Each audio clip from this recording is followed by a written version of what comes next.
ఆక్రమం. ఆయన దూసుకుపోతాడు, ఎదుటివాడికి అవకాశం ఇవ్వడు, ముందే వాడు కాళ్ళొట్టుకు లాగేస్తాడు. వాడు కాలుతో తంతాడంటే కాళ్ళొట్టుకు లాగేస్తాడు, వాడు చేతితో కొడతాడంటే చెయ్యొట్టుకు లాగేస్తాడు, అంతే. వాడు కరుస్తాడు అంటే 32 బళ్ళు పీకేస్తాడు.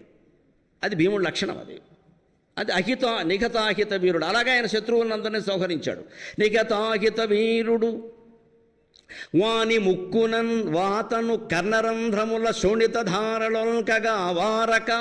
వాడు ముక్కులోంచి, చెవుల రంధ్రాల్లోంచి, వాతను అంటే నోరు, వాయి వాత, అందుకే తమిళంలో వాయుమూడు అంటారు. వాయుమూడు అంటే నోరు మూసుకోవాలి. ఒకప్పుడు ద్రావిడ భాషలన్నీ ఒకటే కదా, వాయే తెలుగులో ఇక్కడ వాత అయింది. ఈ ప్రయోగాలు చూస్తే తమిళము, కన్నడము, మలయాళము, తెలుగు ఇవన్నీ దక్షిణాది భాషలు ఒకటే, మూల ద్రావిడ భాష నుంచి వచ్చాయన్న విషయం అర్థమైపోతుంది. వాయి వాత. అందుకే బ్రహ్మదేవుడు నలువాయి అంటారు, 4 ముఖాలు కలిగిన వాడు. కొంచెం సంక్షిప్తంగా తెలుగులో నలువా అన్నారు. నలువాయులు కలిగిన వాడే నలువా. వాతను వాని ముక్కునన్ వాతను కర్ణరంధ్రముల ముక్కులోంచి, నోట్లోంచి, చెవుల రంధ్రాల్లోంచి, వారక శోణిత ధారలుగా గిర తిప్పుతుంటే ముక్కులోంచి, నోట్లోంచి, చెవుల్లోంచి నెత్తురిలా ధారలుగా కారుతోందట. వాతసుతుండు వీచే. ఈ ప్రయోగం గమనించండి. వాత ఇది మనం పెట్టే వాత కాదు. తెలుగులో ఒక సామెత ఉంది, అన్నం పెడితే అరిగిపోతుంది, చీర పెడితే చిరిగిపోతుంది. ఒక ఆవిడ వాత ఎట్టిందట, ఎప్పుడూ గుర్తుంటుందని. ఏం పెట్టాలి చుట్టాలు వస్తున్నారంటే వాళ్ళు ఆయన చెప్పాట, అన్నం పెడితే అరిగిపోతుంది, చీర పెడితే చిరిగిపోతుంది, ఒక వాత ఎట్టు ఎప్పుడూ గుర్తుంటుంది, మళ్ళీ రారు అన్నట్టు. అలాగా ఆ వాత కాదు ఇది. వాతసుతుండు, ఇది సంస్కృతం వాత. వాయువు వాతము రెండింటికి వాయువు అనే అర్థం కదా. వాతాధిపుడు అంటాడు, వాతసుతుడు అంటారు ఆంజనేయుణ్ణి, ఈయన్ని కూడా.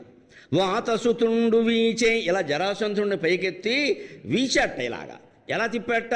వాతసుతుండు వీచ శతవారములు ఉద్ధత చండవాత సంఘాత వివర్తమాన తృణఖండ సముండగుచుండ మాగధున్. గుండ్రంగా తిప్పలేదండి, అదో ప్రక్రియ. గుండ్రంగా తిప్పాలంటే ఏం చేయాలి? ఇలా పట్టుకున్న మనిషిని కాళ్ళ దగ్గర పట్టుకుంటాడు, తల దగ్గర, మెడ దగ్గర పట్టుకుంటాడు. గుండ్రంగా తిప్పడం అంటే ఏం చేయాలి? ఇలా తిప్పేటప్పుడు జారిపోతాడు. మళ్ళీ ఈ చేతులు మార్చుకోవాలి. చేతులు మార్చుకున్నాక వాడు దిగిపోతాడు, వీడిని తిప్పేస్తాడు. అందుకని నన్నయ్య గారు జరాసంధుడిని ఎలా తిప్పించారు అంటే, ఓసారి లెఫ్ట్ టు రైట్ తిప్పెట్ట, రెండోసారి రైట్ టు లెఫ్ట్ తిప్పెట్ట. ఈయన కూడా శబ్దాలు right to left, left to right తిప్పాడండి. అది నన్నయ్య. వాతసుతుండు వీచే శతవారములు, 100 సార్లు అని అర్థం అక్కడ. మళ్ళీ అది అయిపోయాక శతవారములు ఉద్ధత చండవాత. వాత అని పద్యం 2వ పాదం 3వ పాదం మొదట్లో వాడి యతిస్థానంలో వాతన తిరగేసి తవా అన్నాడు. శతవారములు వాతన తిరగేసి తవ అన్నాడు. మళ్ళీ 2 గణాలు కాగానే ఉద్ధత చండవాత అని వాత మళ్ళీ మామూలుగా వాడు. అంటే ఓసారి ఇలా తిప్పాడు, రెండోసారి ఇటు తిప్పాడు, మూడోసారి ఇలా తిప్పాడు. ఈ మూడింటిని వాత అనే 2 అక్షరాల్లో తెలియజేసిన ఆది కవికి నమస్కారం, శబ్దశాసనుడికి నమస్కారం. ఇది అక్షర రమ్యత అంటే. వాతసుతుండు వీచే శతవారములు. వాత సరిగ్గా తిరగేసుకోండి, అది గల.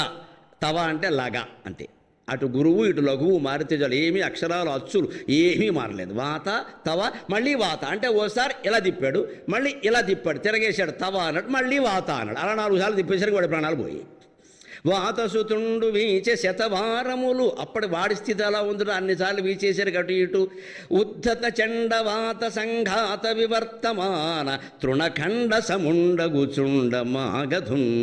భయంకరమైన తుఫాను గాలి వీస్తుంటే గడ్డి పరక పరిస్థితి, ఎండుగడ్డి పరిస్థితి ఎలా ఉంటుందో వాడి పరిస్థితి, అది కూడా ఎండుగడ్డి పరక, చిన్న ముక్క గాలికి ఎగిరిపోతే ఎలా ఉంటుందో వాడి పరిస్థితి అలా ఉంటుందిట. అదిగో ఆ జరాసంధుడిని చంపడానికి ఒక గడ్డి పరక ఉపయోగపడింది. గరికయే తంత్రమై కమలాక్షు మంత్రమై దుష్ట జరాసంధు దునిమివైచే. ఆ గరికిపాటి కావడం వల్ల ఇవాళ ఎలా వెలుగొందుతున్నాం. అంచేత గరికిపాటి రాక్షస సంహారానికి బ్రహ్మాండంగా వనుకొస్తాడు, అనుమానం వెళ్ళేది. గరికయే మంత్రమై కమలాక్షుతంత్రమై దుష్ట జరాసంధు దునిమివైచే. గరికయే అడ్డమై కౌసల్య కోడలి పరువు మర్యాదలు భద్రపరిచే.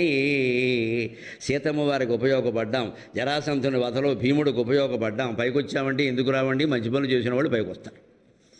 ఆ ఇంటి పేరే అటువంటిది. అది సరైనటువంటి ఉత్తేజం కలిగించడం. ఉద్ధత చండవాత సంఘాత వివర్తమాన తృణఖండ సముండగుచుండ మాగధున్. తుఫాను గాలిలో కొట్టుకుపోయే ఎండి గడ్డి పరకలా అయిపోయేటవాడు. మాగధున్ దెబ్బకి మాగాయ పచ్చరైపోయాడు. అందులో కూడా నూనె మాగాయ అయిపోయాడు. అది ఎవరికి తెలియదు వేళ. మాగాయ పెట్టేవాళ్ళు లేరు. నూనె మాగాయ ఎవరు పెడతారు?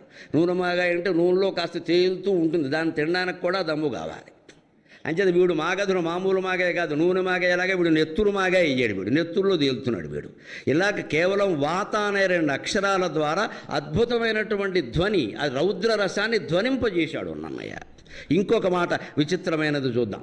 సాధారణంగా హాస్యరసం గురించి మాట్లాడేవాళ్ళండి సరిగ్గా చదవకపోవడం వల్ల ఒక చిత్రమైన మాట మాట్లాడతారు. హాస్యరసం ఆధునిక సాహిత్యంలో వచ్చింది అంటే మొత్తం ప్రాచీన సాహిత్యం అంటే గోతులో పడేశారా? ఓ పక్క నవరసాల్లో శృంగార వీర కరుణ అద్భుత హాస్య బీభత్స భయానక రౌద్ర శాంతరసాలు చెబుతూ ఉంటే వాళ్ళు ఏమైనా వెర్రివాళ్ళ హాస్యరసం లేకుండా కావ్యాలు రాయడానికి. మనకి చౌకబారు జోకులు హాస్యంగా కనిపించడం మొదలుపెట్టాక హాస్యరసం అంటే పోయింది అసలు. ఇక్కడ ఉట్టి జోకులని జోకులు చెలోక్తులు అవుతాయి, హాస్య రసం కాదు ఇది. రసం అంటే ఎలా ఉంటుందో నన్నయ్య పద్యంలో చూపిస్తా. అరణ్య పర్వంలో కిమ్మీరుణ్ణి సంహరించారు భీముడు. సంహరించి వాడిని ఇలాగే తిప్పి కొట్టడమే భీముడికి అలవాటు. ఎప్పుడు కూడా మామూలుగా కొట్టడు. ఎవరిని మామూలుగా యుద్ధం చేసినా తిప్పే కొడతాడు ఖచ్చితంగా. అందుకే మనం కొబ్బరికాయ కూడా తిప్పి కొట్టాలి, లెక్క పగలాలంటే చెప్తున్నాను. అనుభవం మీరు చెప్తున్నాను. మామూలుగా కొట్టే అనుకోండి 3 ముక్కలు అవుతుంది. ఎవరో అంటారు కాపురం 3 ముక్కలు అయిపోయిందమ్మా అంటే. కొబ్బరికాయ కొట్టేటప్పుడు జాగ్రత్తగా ఉండాలి. ఓసారి కొట్టి ఇలా తిప్పాలి, మళ్ళీ కొట్టి అక్కడే కొట్టాలి, మళ్ళీ తిప్పాలి, అక్కడ కొట్టి తిప్పాలి. 3 దెబ్బలు కొడితే మొత్తం సమానంగా వస్తుంది. అర్ధచంద్రకారంలో వచ్చేస్తుంది, అనుమానం లేదు. భీముడు దెబ్బ అంతే, తిప్పి కొడతాడు. వీడిని కిమ్మీరుండే అంతే, తిప్పి కొట్టి కింద పారేసేట. ఆ పారేసినప్పుడు నన్నయ్య గారు అద్భుతమైన పద్యం రాశాడు. బక హిడుంబులు హతులైన పనివి బక హిడింబులు హతులైన పనివి అరచి శోకింప కానక యమపురమున కరిగి తక్కట రాక్షస. బక హిడింబులు హతులైన పనివి అరచి శోకింప కానక యమపురమున కరిగి తక్కట రాక్షస. అనుసు తెరువువాయ పావని తత్కళేబరము వైచే. బకాసురుణ్ణి హిడింబాసురుణ్ణి అప్పటికే చంపాడు ఏకచక్రపురం ఘట్టంలో బకాసురుణ్ణి. సరే, ద్రౌపది వివాహానికి ముందే హిడింబాసురుణ్ణి. వాళ్ళిద్దరూ వీడి క్లోజ్ ఫ్రెండ్స్. రాక్షసులే ఫ్రెండ్స్ అవుతారు, దానికే ఉంది. దేవతలో వర్గం, రాక్షసులో వర్గం కదా. రాక్షసుడితోనే స్నేహం చేస్తాడు. తరగతి గదిలో పాఠం చెబుతుంటే చూడండి, పాఠం అర్థం కానివాడు, ఓపిక లేనివాడు వెనకాల కూర్చుంటాడు ఎప్పుడు. ఎందుకంటే జోగులెల్ల కూడిరు ఒక్క చోట అని ఆ ఓగులు అక్కడ చేరతారు. పాఠం అర్థం కాని వాళ్ళు వెనకాల సీతారామ ఆడుకునేవాళ్ళు. మా తాను ఇప్పుడు ఏం ఆడుతున్నారో తెలియదు కానీ ఆ ఆడుకునేవాళ్ళంతా ఓ బెంచ్లో చేరతారు. ఆ వెనక బెంచ్లో వాళ్ళకి చదువు అక్కర్లేదు. వాళ్ళు పూర్వజన్మలోనే చదువుకున్నారు. ఈ పాఠాలు వాళ్ళకి ఎక్కవు. చదువు రానివాడిని ఎంచుకుంటాడు. చదువు వచ్చిన వాడు పక్కన కూర్చోడు. వచ్చి భయంగా ఉంటుంది, వీడికి భయంగా ఉంటుంది, ఆత్మన్యోన్నతాభావం వస్తుంది. అందుకని వాళ్ళలాంటి వాడిని ఇంకా వీడికి 20 మార్కులు వస్తే 100కి 15 మార్కులు వచ్చేవాడిని ఎంచుకుంటే వాడికి ధైర్యంగా ఉంటుంది. నాకంటే వీడు పెద్ద సవాట అంటుంది. అందుకే వాడు అలా ఎంచుకుంటాడు. నువ్వు సీటు మార్చుకోమన్నా వాడు మార్చుకోడు. కారణం అది. అంచేత రాక్షసుడితోనే స్నేహం చేస్తాడు. అందుకని బకాసురుణ్ణి హిడింబాసురుణ్ణి నేను చంపేశాను రా వేధవా, ఆ విషయం నీకు తెలియలేదు. మీ అన్నదమ్ములు వరస అవుతారు కదా వాళ్ళు. అందుకని వీడు ఎవరు చంపారో ఎక్కడికి వెళ్ళారో తెలియక బక హిడింబులు హతులైన పనివి వాళ్ళ కోసం ఏడిచి అరచి శోకింప కానక వాళ్ళ కోసం పలవరించి అరిచి ఏడిచి ఎప్పటికీ భూమండలం మొత్తం వెతికినా నీకు దొరక్కపోతే అప్పుడు అనుకున్నట్టు వీడు ఎవడు కిమ్మీరుడు అనుకున్నట్టు వాడు స్వర్గంలో ఉన్నారేమో అనుకున్నట్టు. భూమండలంలో ఎక్కడా కనపడలేదు కాబట్టి స్వర్గంలో ఉన్నారేమో అని స్వర్గంలో వెతుకుతావని నువ్వు స్వర్గానికి ఎడుతున్నావురా, నేను నిన్నేం చేయలేదు అన్నాడు ఆయన. అది భీముడు హాస్యం. భీముడు ఏమీ చేయలేదన్నమాట, ఊరికే ముద్దెట్టుకున్నాడు వాడిని. వాడు ఎందుకు చచ్చిపోయాడు అంటే వాడంతటా వాడే బకాసురుడు హిడింబాసురుడు లేని సమాజంలో నేను ఉండలేను, మా అన్నదమ్ములు వాళ్ళు లేని చోట నాకెందుకని వాళ్ళ కోసం భూమండలం అంతా వెతికేట, ఎక్కడా కనపడలేదు. ఇక్కడ లేనివాడు స్వర్గంలో ఉంటాడు కదా, అక్కడ వెతుకుదామని వాడే వెళ్ళిపోయాట. అంతేకాని భీముడు ఏమీ చేయలేదుట. పోలీస్ స్టేషన్కి పిలిస్తే నాకేమీ తెలియదు, వాడే పోయాడు అన్నాడు అంతే. అంత తెలివిగా అంత హాస్యరసాన్ని నన్నయ్య గారు ఆది కవి శబ్ద శాసనుడు గుప్పించారండి. హాస్యం లేదంటే అలాగా. నన్నచూరుడు కుమార సంభవం చదివితే బోళ్ళు హాస్యం కనపడుతుంది. అక్కడ ప్రారంభ కావ్యాల నుంచి హాస్య రసం ఉంది. అసలు దాన్ని చదివితే ఈ చౌకబారు చలోక్తులు మానేసి మనం ఆ హాస్యరసం గురించే మాట్లాడతాం. అందుకని ఇలాగ నువ్వు వెతుక్కుని పోయి తక్కట రాక్షస, అందులో కూడా ఒక విశేష ప్రయోగం. పావని తెరువువాయ పావని తత్కళేబరము వైచే, వాడిది పెద్ద కళేబరం, అది దారిగడ్డంగా ఉంది, మరి పడేసిందారు. అబ్బాయి ఇలా ఉంటే మళ్ళీ దారిగడ్డం ట్రాఫిక్ జామ్ అయిపోతుంది, మళ్ళీ ఇక్కడ నుంచి అందరూ వస్తారు, ఎవరు చంపారంటారు, ఫోటోలు తీస్తారు, క్లూ టీం వస్తుంది ప్రధానంగా, మళ్ళీ ఎందుకు వచ్చిన గొడవ ఇదంతా.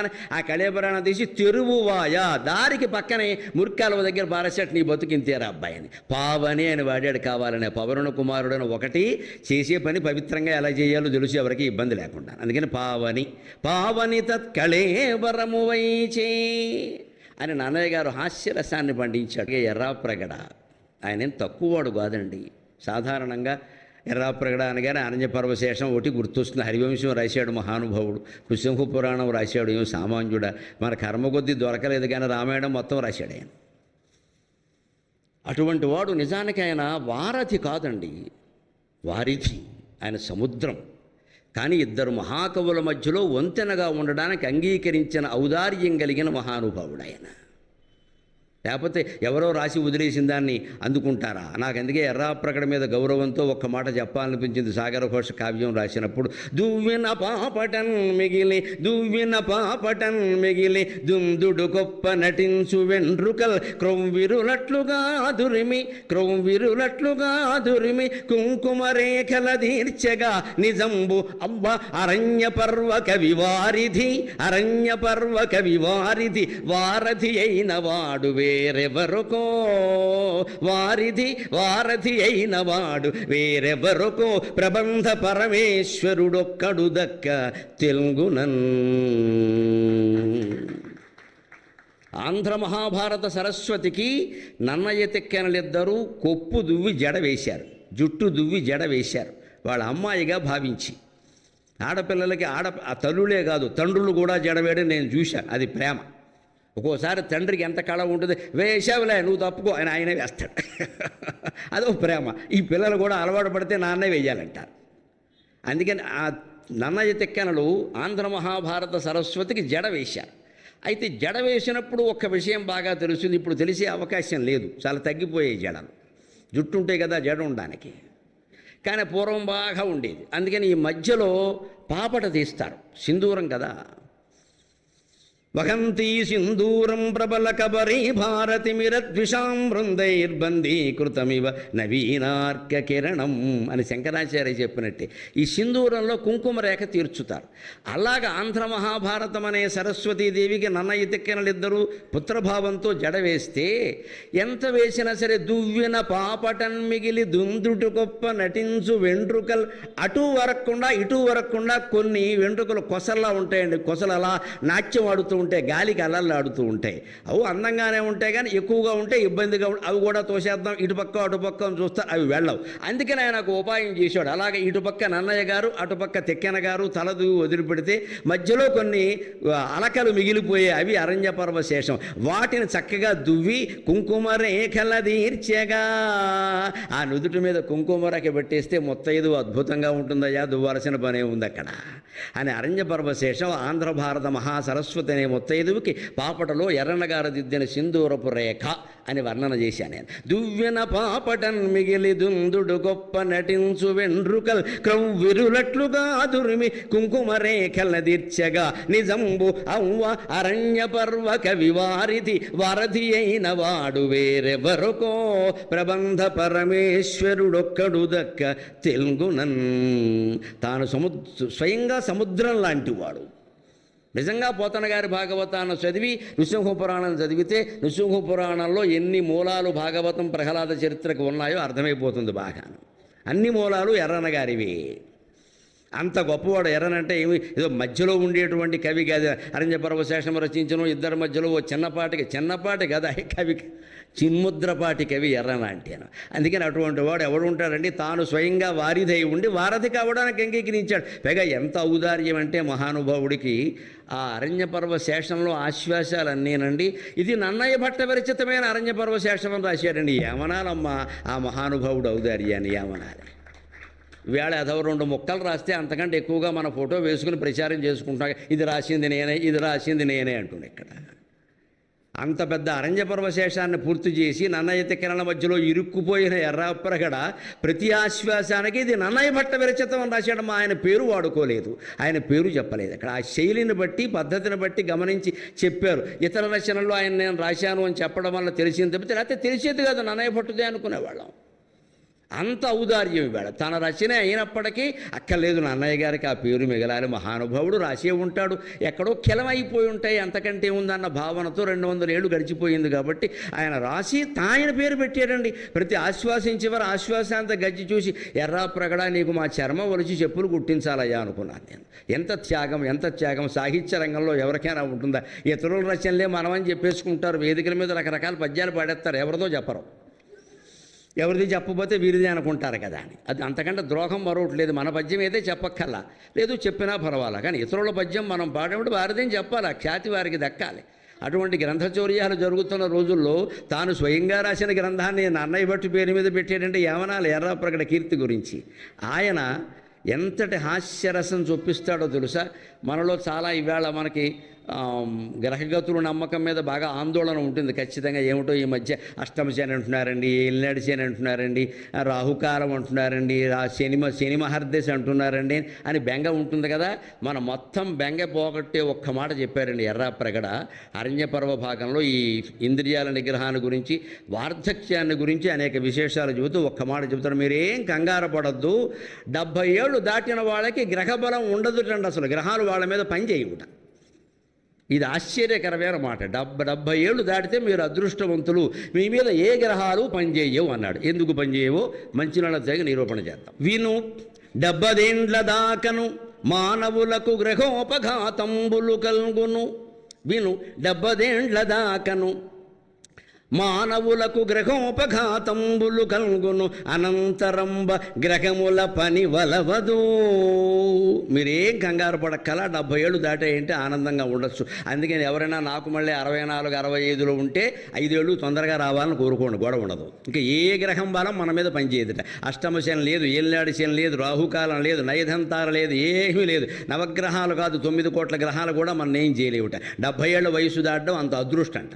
ఎందుకో చెబుతున్నాడు అక్కడ. విను 70 ఏండ్ల దాకను మానవులకు గ్రహోపఘాతంబులు కల్గును, అనంతరం గ్రహముల పని వలవదు, ముదిమి చాలు ఎల్ల పనులకు. ఇది ఎర్రాప్రగడ చలోక్తి. ఆ ముసల్తనం చాలు కదా, 9 గ్రహాలు వక్రీకరించినట్టే, ఇంకా మళ్ళీ వేరే గ్రహం ఎందుకు పని లేకన్నాడు ఇక్కడ. గ్రహముల పని వలవదు, ముదిమి చాలు నెల పనులకు. వార్ధక్యమే అనే గ్రహం చాలు కదా, మళ్ళీ ఇంకా వేరే గ్రహం కావాలా? ఎందుకంటే అంగారక గ్రహం వక్రించిందని బాధపడకల, అంగాలన్నీ వక్రించాయిగా, వణకడం మొదలెట్టాయిగా. అంచేత చంద్రగ్రహం వక్రించింది అనుకోక్కలే. చంద్రుడు అంటే ఏమిటి? శుక్లపక్షంలో ఒకలాగా, కృష్ణపక్షంలో ఒకలాగా ఉంటాడు. శుక్లపక్షంలో కూడా నిన్నున్నట్టుగా ఇవాళ ఉండడు, పూర్ణిమ నాడు ఉన్నట్టుగా ఏమైనా విధి నాడు ఉంటాడు ఏమిటి? ఉండడు. ఎప్పటికప్పుడే ముఖంలో ఛాయలు మానిపోతాయి. 70 ఏళ్ళు దాటాక పరిస్థితి ఎలా ఉంటుంది మనకి? ఎవరన్నా వచ్చి పలకరించి మన గతాన్ని గుర్తు చేస్తే వాడు ఒక్కడికి నేనంటే ఎంత ప్రేమో అని ఇలా పెరిగిపోతుంది. తర్వాత ఇంకో మనవరాలు వచ్చి ఈయన పట్టించుకోలేదు అనుకోండి, ఏమిటో వీళ్ళంతా పట్టించుకోవడం మానేశారని ఆరిపోయింది ఇక్కడ. ఇదే చంద్రగ్రహం అంటే. ఎవరన్నా పలకరిస్తే శుక్లపక్షం, పలకరించకపోతే కృష్ణపక్షం. ఇక శని పాదాల్లోనే ఉంటుంది వృద్ధాప్యం వచ్చాక. ఎందుకని? వృద్ధులు ఎవరైనా సరే శనైశ్చరతి ఇది శనైశ్చరక, నెమ్మదిగా చాలా నెమ్మదిగా నడుస్తారు. పాదాల్లోనే శని ఉంది. అన్ని గ్రహాల్లోకి బాగా నెమ్మదిగా నడిచేది ఏదంటే శని. మనకి భూమండలానికి సూర్యుని చుట్టూ తిరగడానికి 1 ఏడాది పడితే శనిగ్రహానికి సూర్యుడు చుట్టూ తిరగడానికి 10 ఏళ్ళు పడుతుంది. అని దాని పేరే మందగ్రహం కదా. మందుడు అంటే శనే కదా. మరి లెక్క శనైశ్చరక అని. ఎందుకంటే శని అని మనం అంటున్నాం, కానీ సంస్కృతంలో అలా వాడరు. శనైశ్చరక అంటే శనైకి చరతీతి శనైశ్చరక, శనైకి అంటే మెల్లమెల్లగా. మంచిది. వృద్ధాప్యం వచ్చాక వేగంగా నడవలేం కదా మరి, అందుకే ఇంకా గంతులేద్దామంటే అలాగా. అందుకని నెమ్మదిగా నడుస్తున్నాయంటే పాదాల్లో శని పెట్టినట్టే. అంగాలు వణుకుతున్నాయంటే అంగారక గ్రహం వక్రించినట్టే. పలకరిస్తే ఒకలాగా, పలకరించకపోతే ఒకలాగా మొహం మాడిపోతుంది అంటే చంద్రగ్రహం శుక్లపక్షం కృష్ణపక్షం ఉన్నట్టే. ఇంకా నవగ్రహాలు దేనికయ్యా? అన్ని గ్రహాలకి సరిపడి వార్ధక్యం ఉంది కదా అన్నాడు. కావ్యం మొత్తం చదవండి అమ్మా, నేను నమస్కారం పెట్టి కోరుతున్నా. కావ్యం మొత్తం చదవండి దయచేసి. ఏదో ఈ పోపు మాటలు వినడం, చారు దాగి పడుకోవడం కాదండి. కావ్యం మొత్తం చదవండి. ఈవేళ మీ అదృష్టం ఏమిటంటే, పెద్దలకి నేను చెప్పక్కల్లా, యువతరానికి ప్రధానంగా మా కాలంలో యువభారతి వాళ్ళ పుస్తకాలు లేకపోతే మా కవిత్రయ భారతం అర్థమయ్యేది కాదండి. ఎవరున్నాయి? ప్రతిపదార్థం ఎవరు రాశారు? తాత్పర్యాలు ఎక్కడవి? వీరు ఒక్కొక్కరి చేత మాట్లాడించి వ్యాస సాహితీ సంహిత అని మాట్లాడించారు. ఆ ఉపన్యాసాలన్నీ వేశారు. వ్యాసుడు భారతంలో వ్యాసుడు ఏమిటి, దేవీ భాగవతంలో ఏమిటి, వేద విభాగంలో ఏమిటి, ఈ పురాణాల్లో ఏమిటి, ఇవన్నీ వ్యాసాలు, ఉపన్యాసాలు, మహానుభావులు అందరూ మాట్లాడారు. అవి చదవడం వల్ల మాకేవి అర్థమయ్యాయి. లేకపోతే మొత్తం ప్రతిపద్యానికి ప్రతిపదార్థ తాత్పర్యాలు రాయడం అనేది అప్పుడు లేదండి. ఎవరికి అంత ఓపిక లేదు. రాసినా అచ్చు వేసేవాళ్ళు లేరు, అచ్చు వేస్తే కొనేవాళ్ళు లేరు. ఈవేళ యువతరం చేసుకున్న అదృష్టం ఏంటంటే తెలుగు సాహిత్యం విషయంలో ప్రతి కావ్యం ఇంచుమించుగా ప్రతిపదార్థ తాత్పర్యాలతో ప్రముఖ పుస్తక విక్రయ కేంద్రాల్లో దొరుకుతోందండి. ప్రతి కావ్యం. మీరు అదృష్టవంతులు. ఆంధ్ర మహాభారతాన్ని మొత్తం తిరుపతి దేవస్థానం వారు ఇప్పటికో 10 సార్లు వేశారు ఏకంగా, శుభ్రంగా ప్రతిపదార్థ తాత్పర్యాలతో. రాఘవ పాండవీయం వ్యాఖ్య రాసిన మహానుభావుడు ఇక్కడ మన దగ్గర ఉన్నారు, రేవూరి అనంత పద్మనాభరావు గారు. రాఘవ పాండవీయం ఇవి సామాన్యమాది. ప్రతి పద్యంలో రామాయణం భారతం 2 వస్తాయి. ఎంత ఓపుకుంటారు రాయడానికి. నా ఇంటికి పట్టుకొచ్చి ఆయన పుస్తకం ఇస్తే మీకు పాదాభివందనం చేయడానికి ఇది ఒక్కటే చాలు నేను నమస్కారం చేసి కూర్చున్నాను. నాకు పట్టుకొచ్చి ఇచ్చారు, ఎంత ఆనందం అండి అని. ఇవాళ లేవు, దొరకట్లేదు. ముందు ఒక పద్యానికి అర్థం చెప్పేవాళ్ళు లేడు, 2 అర్థాలు రామాయణార్థం, భారతార్థం, ఇంకా విశేషాలు ఉంటే కింద అని రాశారు. ఇవాళ యువతరం అదృష్టవంతులు, మాకంటే అదృష్టవంతులు. మాకు పుస్తకాలు లేవు. గురువులు చెప్పిందే మేము ఏడవలసిందే, వాళ్ళనే కాళ్ళు పెట్టుకుని. ఇవాళ అన్నీ దొరుకుతున్నాయి. అందుకని నేను ఎందుకోసం ఇక ఇందులోంచి ఏరి కొంచెం అప్రసిద్ధమైనవి చెబుతున్నాను అంటే, అప్రసిద్ధమైనవే ఇంత బాగున్నాయి, మీ చేత కరతాళధ్వనులు చేయిస్తున్నాయంటే ప్రసిద్ధమైన పద్యాలు ఎంత బాగుంటాయో ఆలోచించండి. మహాభారతం లాంటి దాన్ని రోజు 1 గంట సేపు సమయం పెట్టుకుని చదవాలి. ఇక్కడ ఎంతమంది ఎన్ని సభలు పెట్టినా అది ఊరికే రుచి చూపించడమే, అది రుచి చూపించడమే. అసలైన రుచి మీరు ఇంటి దగ్గర చూడాలి, అప్పుడే బాగా అర్థమవుతుంది ఖచ్చితంగా. అంతేకాదు ఇంకొక మాట, ఎర్రాప్రగడ గొప్పదనానికి ఇవాళ విప్లవ కవులు వాడేటువంటి గొప్ప మాట, విప్లవ సంఘాల వాళ్ళు కూడా వాడే గొప్ప మాట ఏమిటంటే, అరచేతిని అడ్డుపెట్టి సూర్యకాంతిని ఆపలేరు. ఆ ప్రయోగం మొట్టమొదట చేసిన వాడు ఎర్రాప్రగడ. ఎక్కడుందో తెలుసా అది? అరణ్య పర్వంలో సూర్యుడు కర్ణుడితో మాట్లాడినప్పుడు ఆ సందర్భంలో కర్ణ జన్మవృత్తాంతం వస్తుంది, కవచకుండలాల దానం ఇచ్చినప్పుడు. అప్పుడు కుంతీదేవి కర్ణుణ్ణి నదిలో విడిచేసే సందర్భంలో ఎర్రాప్రగడ మంచి పద్యాలు రాశాడు. ఆ సందర్భంలో కుంతి ఏమంటుంది అంటే, నాన్న నేను నదిలో వదిలేస్తున్నాను కానీ నాకు నమ్మకం ఉందిరా. ఆదిత్య సవిత సూర్య ఖగ పూషా గభస్తిమాన్ సువర్ణ సదృశోభానుర్హిరణ్యరేతా దివాకర హరిదశ్వసహస్రార్చి సప్తసప్తిర్మరీచిమాన్ తిమిరోన్మథన శంభుస్త్వష్ట మార్తాండకో అంశుమాన్. అటువంటి మహానుభావుడికి నువ్వు జన్మించావురా. నీ తేజస్సుని దాచిపెట్టడం ఎవరి వల్లైనా అవుతుందా అని అక్కడ ఒక పద్యంలో అంటాడండి, ఇనుడరచేత మాటుబడుట ఎన్నడు గల్గునే. ఇది ఎర్రాప్రగడ ప్రయోగం. ఈవేళ ఎలా మారిపోయిందో చూడండి. అది ఈనుడు అరచేత మాటుబడుట ఎన్నడు కల్గునే. సూర్యుడిని అరచేత్తో అడ్డుపెట్టేవరైనా కాంతి ఆపగలరా అని ఎర్రాప్రగడ కర్ణుని విషయంలో చేసినటువంటి ప్రయోగం ఆధునిక కాలంలో విప్లవ సాహిత్యం కారణంగా ఎంత ప్రసిద్ధమైందో తెలుసు. ఈ సాహిత్యం అది వేరే విషయం, దానికి మూలం మాత్రం మన ఎర్రాప్రగడ. ఇక తిక్కనగారలోకి ప్రవేశిస్తే 15 పర్వాలదో మహాసముద్రం. యథాశక్తి చెప్పే ప్రయత్నం చేస్తాను. ముఖ్యంగా యువతరానికి బాగా ఉపయోగపడే పద్యాలు ఎంపిక చేసి చెప్పడం నాకు ఇష్టంగా ఉంటుంది. ఒక వీరుడైన వాడు ఎలా ఉంటాడు, ఎక్కడ ఉండాలి, వీరుడు ఉండవలసిన స్థానం ఏమిటి, ఎక్కడుంటే వీరరసం రాణిస్తుంది. వీరరసం అంటే ఏదో పోరాటం దెబ్బలాడటం కాదు, సమర్థుడైన ఉద్యోగిని వ్యక్తి, స్త్రీ పురుషులు ఎవరైనా సరే ఎక్కడుండాలి. ఉద్యోగ పర్వంలో సంజయ్ రాయబారంలో శ్రీకృష్ణుడు సంజయుడితో ఒక మాట అంటాడు. నేను ఈ మాట అన్నానని చెప్పవయ్యా అంటాడు. శ్రీకృష్ణుడు మాట ఇది. ధృతరాష్ట్రుడు ఎంతసేపు దొంగ మాటలు మాట్లాడితే కుదరదు. ఇక్కడ నక్క వినయం. ఆయన మనస్సులో ఉన్నదేమో కౌరవులు గెలవాలని ఉంది. అందుకోసం పాండవులను పాండవులు గెలుస్తారేమో అని అనుమానంగా ఉంది. అందుకని మీకు భిక్షాటనం మేలని చెప్పేస్తున్నాడు. ఇక్కడ రుధిరాభీలాన్నము కంటే మేలకు భిక్షాన్నమైనా అని సంజయుడు చెప్పేస్తాడు ధర్మరాజుతోటి. అంటే మీరు అలా అడుక్కు తింటూనే ఉండండి, మేము ఇక్కడ అన్నీ అనుభవిస్తూ ఉంటాం. ఎంత దుర్మార్గం ఇది! అసలు కుళ్ళంతా ధృతరాష్ట్రుల్లో ఉంది. ఎందుకంటే ద్రౌపదీదేవిని పందెం ఒడ్డుతుంటే భీష్ముడు ద్రోణుడు అందరూ కంగారు పడిపోతుంటే ధృతరాష్ట్రుడు ఎవరు నెగ్గారు వీడి ఇంట్రెస్ట్ చూడండి, వీడి తగలయ్యా. ఆపద్దు వెంటనే సింహాసనం మీద ఉన్నవాడు వ్యాసభారతంలో ఉన్నమాట నేను కవిత్రయం మాట కూడా చెప్పట్లా, వ్యాసభారతం చదివి చెబుతున్నా. ఎవరు నెగ్గారు అంటే ఖచ్చితంగా ఏదో జరగాలి, ద్రౌపదికి పరాభవం జరగాలి, కౌరవం లెగ్గాలి. ఇంతకంటే దుర్మార్గం ఉందా? అందుకే తిరుపతి వెంకటకౌరు ఒళ్ళు మండి అంటారు, వీళ్ళిద్దరి గురించి ఏం చెబుతామయ్యా, అతడు అంధుడు ఇతడు ధర్మదాంధుడు ఇరువురులో అతడేనయేమో అన్నారు. ఒకడు అంధుడు ఒకడు దుర్మదాంధుడు ఇరువురులో అతడేనయేమో అన్నారు. ఏమంటారు? ఇంకా ఒకటి మించిపోయి ఒకడుంటే. ఇటువంటి సందర్భాలలో ఆయన కృష్ణుడు సంజయుడితో మాట్లాడుతూ, అబ్బాయి నేను కూడా ఇప్పుడు యుద్ధాన్ని సమర్థించట్లేదే, మాకేం సరదానా, ఎంతమంది ప్రాణాలు పోతాయో మాకు తెలుసయ్యా, పచ్చికాయలు పగిలిపోతాయి ఇక్కడ మాకు తెలుసు, ఉప పాండవులు పోరాడతారు, అభిమన్యుడు పోరాడతాడు, నా మేనలుడు నేను చూడగలనా, అందుకే నేను కోరుకుంటున్నది అది కాదయ్యా అని కృష్ణుడు శాంతి పాఠం వల్లిస్తారండి. ఒక రకంగా ధృతరాష్ట్రుండును పుత్రులున్ వనము కుంతీనందనులు సింహముల్, కౌరవ పాండవులు కలిసి ఉండడమే మంచిది. ధృతరాష్ట్రుండును పుత్రులున్ వనము కుంతీనందనులు సింహముల్ మతి నూహింప అసింహమైన వనమున్ మర్దింతురెందున్, మతి నూహింప అసింహమైన వనమున్ మర్దింతురెందున్, వనావృత వృత్తంబులుగాని సింహములకున్ చేటుందు, వనావృత వృత్తంబులుగాని సింహకులకున్ వేగంబ చేటుందు, కాన తగంబొందుట కార్యమే ఇరువురున్ సంతుష్టిమయ్యున్కికిన్, తగన్ బొందుట కార్యమే ఇరువురున్ సంతుష్టిమయ్యున్కికిన్. ధృతరాష్ట్రుడు పుత్రులు కౌరవులు అందా కలిసి ఒక మహారణ్యం. కుంతీనందనులు సింహముల్, ఎందుకంటే సింహాన్ని పంచాననం అంటారు, సింహాన్ని పంచాననం అంటారు. ఎందుకంటారు? దానికి 5 ముఖాలు ఉండవు శివుళ్లాగా.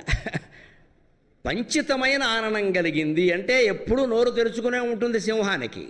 పంచితమైన ఆననం అంటే దాని నోరు తెరిచే ఉంటుంది. ఎప్పుడు నోరు ఎందుకు తెరిచి ఉంటుందండి ఈ సింహానికి మాత్రం? అంటే ఈ పేర్లు ఎవరు పెట్టారు? మనుషులు పెట్టారు. మనిషిని చూడగానే అప్రయత్నంగా నోరు తెరుస్తుంది, అందుకని వాడు ఆ పేరు పెట్టాడు. మనిషిని చూడగానే సింహం నోరు తెరవకపోతే టాటా చెబుతుంది ఏమిటి? అది ఏదో 2 ఇడ్లీ సాంబారు పట్టుకొచ్చి బోన్లో ఉన్న సింహానికి పెట్టావు, వద్దు అవి నువ్వు తినేసి నువ్వు రా అంటుంది అది. ఇవన్నీ నాకెందుకు పెడతావయ్యా, ఈ మినపరొట్టి దోశ అని నువ్వు తిను, నువ్వు రా, నీ సంగతి చూస్తా, నాకు ఇడ్లీ పెడతావు ఏమిటి సంత అంటుంది కదా సింహం పరాక్రమం. అందుకని మనిషిని చూడగానే అది నోరు తెలుస్తుంది. అంటే మనిషి అన్నవాడు ఎవడు పేరు పెట్టినా సింహానికి తెరిచిన నోరు కలిగిందనే పెడతాడు. వాడు నోరు మీయడం వాడు చూడాల, అది నోరు తెరిచి మూసిందంటే వీడు ఆ నోట్లో ఉంటాడు, ఇక చూసేందుకు ఏం లేదు ఇక్కడ. వీడిని నోట్లో పెట్టుకున్నాకే అది నోరు మూస్తుంది. అందుకని తెరిచిన నోరు కలిగింది పంచాననం అని పెట్టిన 5 ముఖాలు కాదు అక్కడ. ఇక్కడ 5గురు కాబట్టి అది కూడా చెప్పుకోవచ్చు సరదాగా. 5గురు పాండవులు కదా, కుంతీనందనులు సింహములు, ధృతరాష్ట్రుడు కౌరవులంతా కలిపి ఒక మహారణ్యం. పాండవులు సింహాలు లాంటి వాళ్ళు. అంచేతను మతి నూహింప అసింహమైన వనమున్మర్దింతురిందున్. నిజంగా ఆలోచించమను సంజయ, ధృతరాష్ట్రుణ్ణి దుర్యోధనుణ్ణి సింహాలు లేని అడవిని అంతా నాశనం చేసేస్తారా లేదా? సింహాలు ఉండగానే ఎర్రచంద్రం చెట్లు కొట్టుకుపట్టుకుపోతున్నారు కదండి, ఎన్ని వేల ఎకరాల అడవి పాడైపోయింది.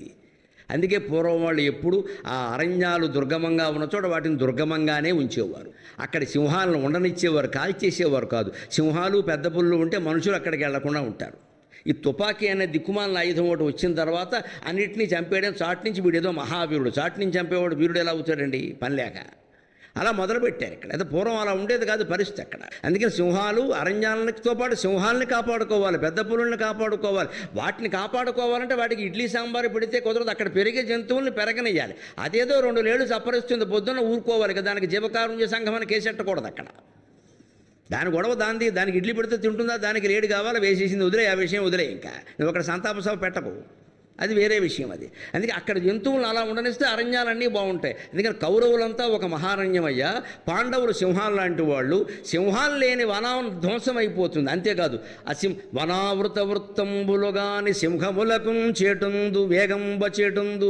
అడవిలో లేకుండా ఊళ్ళోకి వస్తే గ్రామాల మీద పడితే సింహం కూడా చచ్చిపోతుంది. ఎందుకంటే ఒకరిద్దరిని అది చంపచ్చు, మొత్తం మీద 10 మంది కలిసి దాన్ని చంపేస్తారు. గ్రామం మీద పడ్డాక ఊరుకోరు కదండి. అంచేత సింహాలు ఉండడం అడవికి మంచిది, అడవిలో ఉండడం సింహాలకి మంచిది. అంచేత కౌరవులతో కలిసి ఉండడం పాండవులకి మంచిది, పాండవులతో కలిసి ఉండడం కౌరవులకి మంచిది. ఇది శ్రీకృష్ణుడి మాట. ఇప్పుడు చెప్పండి, శ్రీకృష్ణుడు శాంతి దూత, యుద్ధ ప్రయోక్త, తెలియకుండా మాట్లాడతారు ఏమిటండి?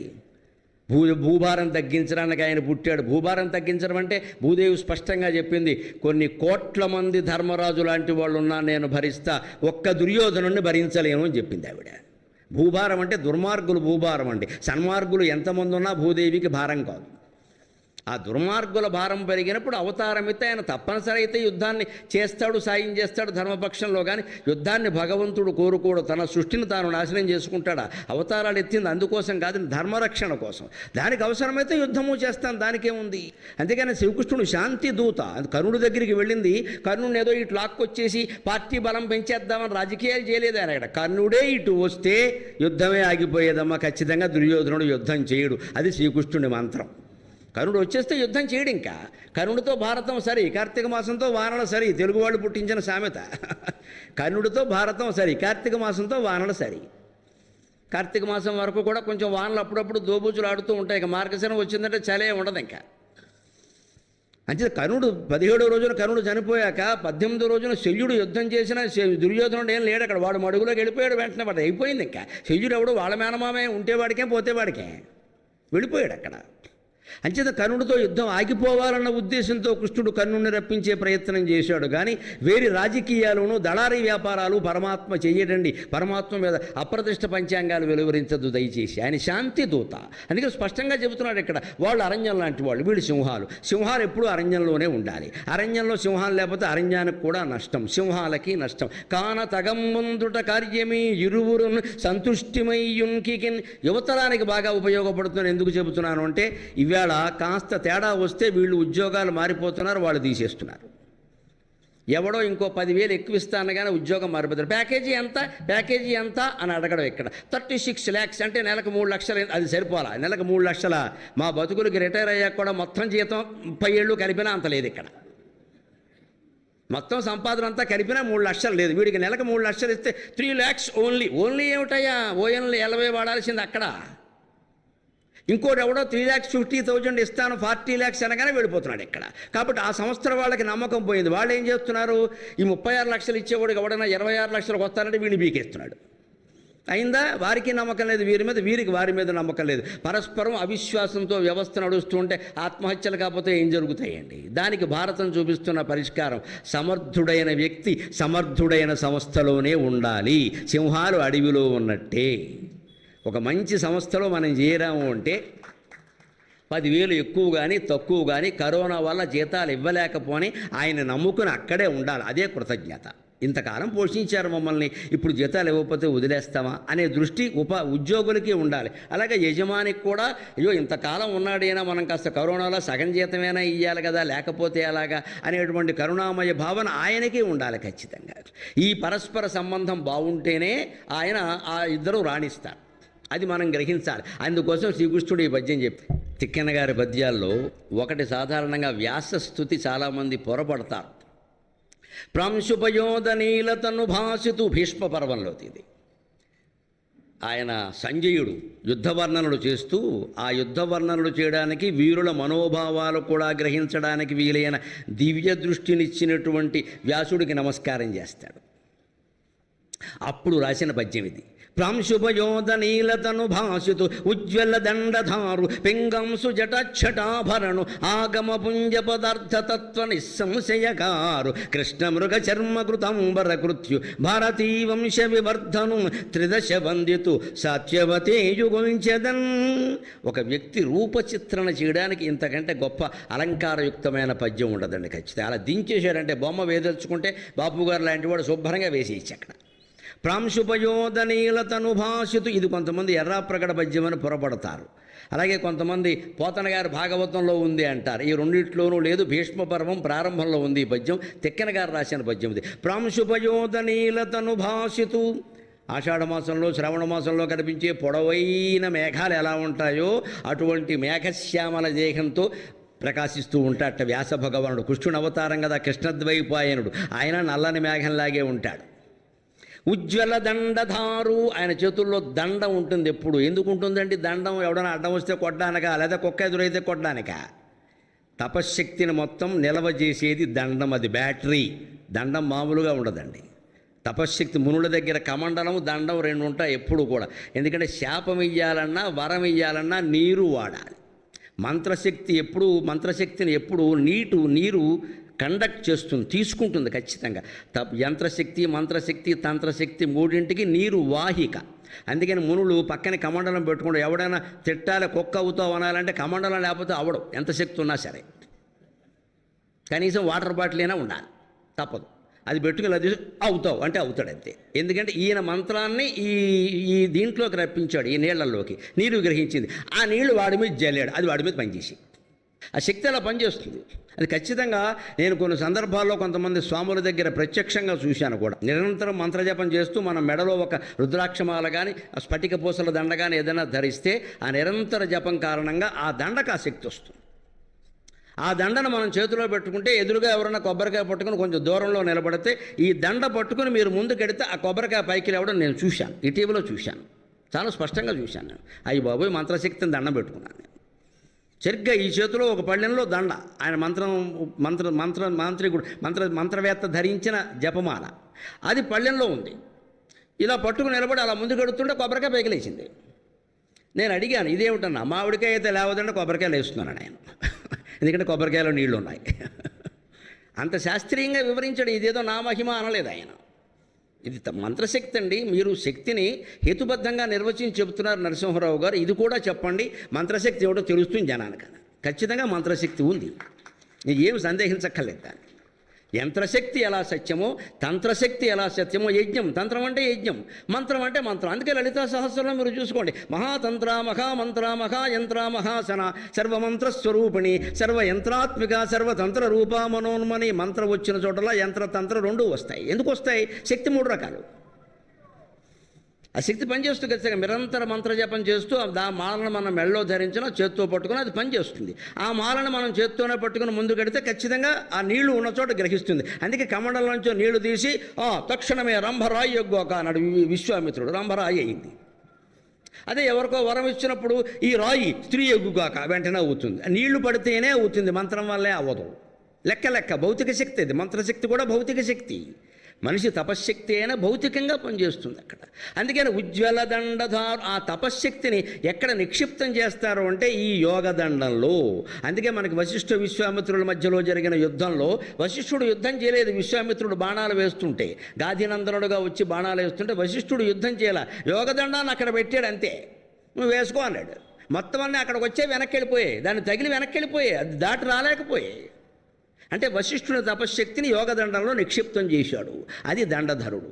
ఉజ్వల దండధారు పింగంసు జటఛటాభరణు. అంతటి తపస్సు చెయ్యాలి అంటే జుట్టుకు కూడా నూనె రాసుకోకూడదు, ఇక దువ్వుకోకూడదని వేరే చెప్పక్కల, బ్యూటీ క్లినిక్ వెళ్ళకూడదని వేరే చెప్పక్కల.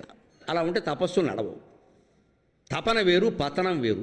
సౌందర్యం గురించి శ్రద్ధ చేస్తున్నామంటే పతనం అయిపోతున్నాము. ఆ శ్రద్ధ మానేసామంటే తపస్సు చేస్తాం ఖచ్చితంగా. మన జీవితాన్ని మనమే ఉద్ధరించుకుంటాం. ఇది ఈ ముఖానికి ఎన్ని పూసినా ఎన్ని రాసినా ఇది పోయేదే ఉండదు. ఇది ఇందాక చెప్పినట్టే 70 ఏళ్ళు వచ్చాక వేరే గ్రహాలు అక్కల, ఆ ముసలితనం ఒకటి చాలు, నువ్వు ఎన్ని పూసినా ఒకటే పోద్దండగా. అందుకే శరీరం పట్ల కాదు మనం చేయవలసింది, శ్రద్ధ ఆత్మ పట్ల చేయాలి. ఆత్మజ్ఞానం పొందాము. 70 వచ్చాయి, 80 వచ్చాయి, 90 కూడా వస్తున్నాయి. ఏం చేశాం ఇక్కడ? ఇంకా పులిహోరలో మిరపకాయలు అడ్డంగా చీరారు, నిలువుగా చీరలేదని దెబ్బలాడుతున్నాం అంతే. ఇంకా యథోకాంక్ష పోవట్లేదు ఇక్కడ. అంతకంటే ఏం చేసాం? రేపో ఏళ్ళుంటే మృత్యు వస్తుంది. రాదా? 90 ఏళ్ల వాడికి కూడా రాదా? 30 ఏళ్ల వాడికి వస్తుంటే గుండెపోటు, రేపు వెళ్ళిపోతే ఏంటి గతి అని ఆలోచించాలి మనిషి. ఉజ్వల దండధారు పింగంసు జటఛటాభరణు. రాగి రంగులో ప్రకాశించేటువంటి జటాఛటలే ఆభరణం, వేరే ఆభరణం లేదు. ఆయన వెనుకో ఉంగరం కూడా లేదు. ఆ రాగి రంగు అంటే ఎలా ఉంటుందంటే సరిగ్గా కాగిన బంగారం అలాగే రంగులో ఉంటుందండి.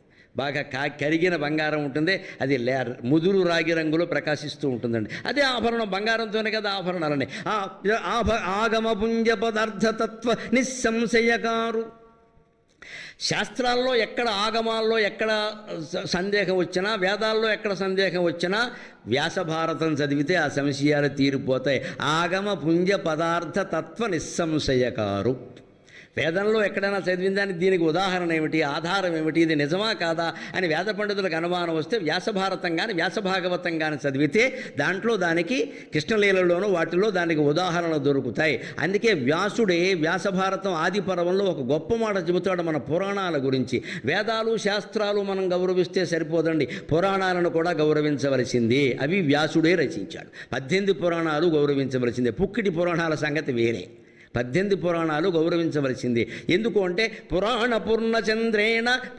పూర్ణచంద్రేణ శృతిజ్యోత్స్నా ప్రకాశితాక. ఆది పర్వం ప్రారంభంలోనే వైశంపాయనుడు చెబుతాడు, మా గురువు గారు పురాణాలు ఎందుకు రాశారో తెలుసా? పురాణ పూర్ణచంద్రేణ శృతిజ్యోత్స్నా ప్రకాశితాక నృబుద్ధికైరవాణాం చ కృతమేతత్ ప్రకాశనం. పురాణాలు పూర్ణచంద్రుడు లాంటివయ్యా, పొన్నమి చందమామ లాంటివి. మరి అందులోంచి వచ్చే వెన్నెల మాత్రం దాంది కాదయ్యా. శృతిజ్యోత్స్నా ప్రకాశితాక శృతి సీమంత సింధూరీకృత పాదాబ్జధూళిక సకలాగమ సందోక శుక్తి సంపుటమౌక్తిక. ఆ 2 నామాల సారం ఈ మాట. శృతిజ్యోత్స్నా ప్రకాశితాక. పురాణం అనే చందమామలోంచి వచ్చే వెన్నెల వేదాల్లోదయ్యా, పురాణాలది కాదు అన్నాడు ఆయన. అంటే వేదంలో ఒక సూక్తి కానీ ఒక మంత్రం కానీ మనకు అర్థం కాకపోతే దాన్ని పురాణ కథగా చెప్తారు ఇక్కడ. అంచేత పురాణ కథను ఎప్పుడు సింబాలిక్గా ప్రతీకాత్మకంగా తీసుకోవాలి కానీ యథాతథంగా అదే పాత్రలతో అలాగే జరిగిందని మాయలో పడద్దు. అది ఎక్కడ జరిగిందో కనుక్కొని వెళ్ళిపోవద్దు. గజేంద్ర మోక్షం అనగానే ఆ చెరువు ఇప్పుడుందా? ఇప్పుడు హైదరాబాదులో చెరువులు లేవు, గజేంద్రుడు చెరువు ఎందుకు నీకు పని లేక? ఉంటే అక్కడికి వెళ్ళి మునిగేద్దాం ఒక 100 మంది, అది కలుషితం అయిపోయింది. గజేంద్రుని రక్షించిన చెరువులో నేను ఎన్ని చోట్ల మునిగినా ఒకటే, మన బుద్ధి మారినంత వరకు. ఇదే గ్రహించాలి. పురాణ కథ ద్వారా వేదం అనే వెన్నెల వ్యక్తమవుతుంది. పురాణ పూర్ణచంద్రేణ శృతిజ్యోత్స్నా ప్రకాశిత. ఎందుకు? తర్వాత చెబుతున్నాడు వ్యాసుడు, నుబుద్ధి కైరవాణాంచ కృతమేతత్ ప్రకాశనం. మానవుల బుద్ధులు ఎలాంటివంటే కలువ పూలు లాంటివి, పద్మాలు లాంటివి, కలువ పూలు లాంటివి. మరి కలువలు వికసించాలంటే చంద్రకాంతి పడాలగా. ఈ కలువలు పైగా మానవుల బుద్ధిని కలువలతో పోల్చాడు. చాలా గొప్పవాడు వ్యాసుడు, పద్మంతో పోల్చలా. పద్మంలో 2 రంగులే ఉంటాయి, ఎరుపు రంగు, తెలుపు రంగు.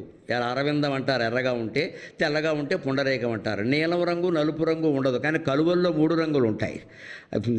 ఎర్ర కలువ, నల్ల కలువ, తెల్ల కలువ 3 ఉంటాయి. ఎందుకు ఉంటాయి? కళ్ళని కూడా కలువలతో పోలుస్తారు. ఆడాళ్ళ కళ్ళనే పోలుస్తారు, వాళ్ళు అదృష్టవంతులు. కానీ మన కళ్ళు కూడా అలాగే ఉంటాయి, మగవాళ్ళందరి కళ్ళు. ఈ అదృష్టం మగాళ్ళకే ఉంది. ఇక్కడ రాసిన వాళ్ళు అందరూ మగాళ్ళు కాబట్టి ఆడాళ్ళని వర్ణించారు. ఆడాళ్ళు రాసి ఉంటే మన బొగిడేవారు, అంతకంటే ఏం లేదు ఇక్కడ. అలాగ కలువ కళ్ళుతో ఎందుకు పోలుస్తారంటే కళ్ళల్లో పరిశీలించుకోండి. అద్దంలో 3 జీరలు ఉంటాయండి. కంటి పాప, కంటి గుడ్డు తెల్లగా ఉంటుంది, కంటి పాప నల్లగా ఉంటుంది.